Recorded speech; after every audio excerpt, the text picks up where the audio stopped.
Ruth looked at two Medigap plans side by side. Almost the same name, nearly identical coverage, but one cost her over $1,000 a year more in premiums than the other. The cheaper one wasn't a trick, and it wasn't a lesser plan. It was a version almost no agent brings up on their own. High-Deductible Plan G. And for the right person, it's one of the best-kept secrets in Medicare. So how can two plans that pay the same bills cost $1,000 apart? And who actually comes out ahead on the cheaper one? Today, in plain English, I'll show you exactly how High-Deductible Plan G works in 2026, the one number that defines it, and the specific kind of person it fits. Let's start with regular Plan G, because it's the reference point. Plan G is a Medigap supplement. It sits next to original Medicare and pays most of the gaps. Your hospital coinsurance, your skilled nursing share, the 20% Part B leaves on the table.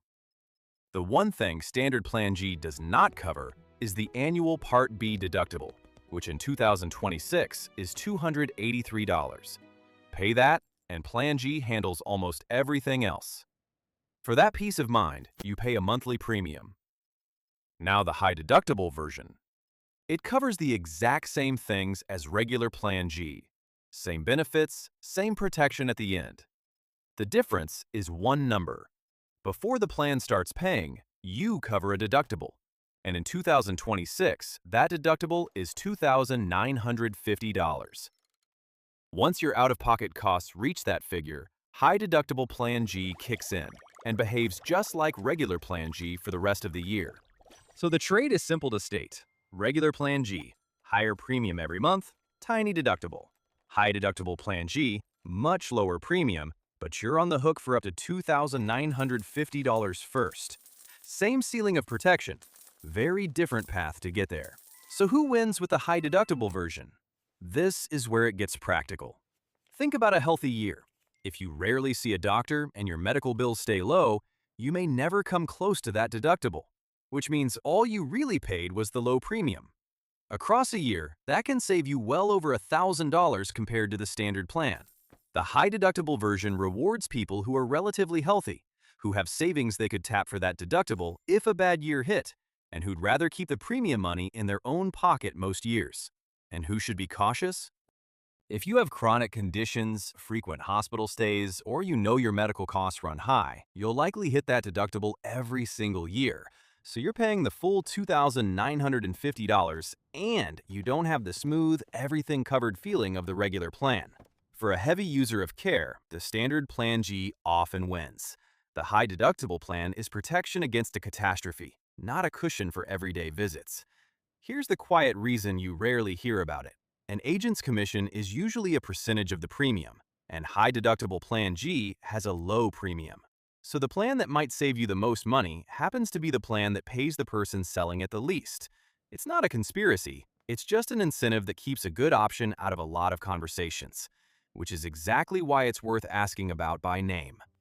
Have you ever been shown Plan G but never told a high-deductible version even existed? Tell me in the comments. I suspect you're in good company, and I read every reply. So here's what to do. If you're choosing or reviewing a Medigap plan, ask your agent or your ship counselor directly. How does High-Deductible Plan G compare for me? Then do one honest piece of math. Take the yearly premium savings versus regular Plan G and weigh it against the $2,950 deductible. Ask yourself, in a typical year and in a bad year, which one leaves me better off? If you're healthy and you have that deductible set aside, the answer is often the cheaper plan. And for a completely free, no-commission comparison of your own options, call your state health insurance assistance program, your ship counselors, or Medicare at 1-800-MEDICARE. They have no plan to sell you, so they'll show you all of them, because the most expensive Medigap plan isn't always the one that protects you best. Sometimes, the quiet, low-premium version does the same job, and the only reason you hadn't heard of it is that no one earns much by telling you. So tell me below, did you know High-Deductible Plan G was even an option? If this opened a door, subscribe. Next, we answer the question that arrives with every birthday: why your Medigap premium keeps going up and the pricing method behind it. This is general information, not financial advice, and we are not affiliated with Medicare. Always check your own situation. I'm glad you're here. I'll see you in the next one.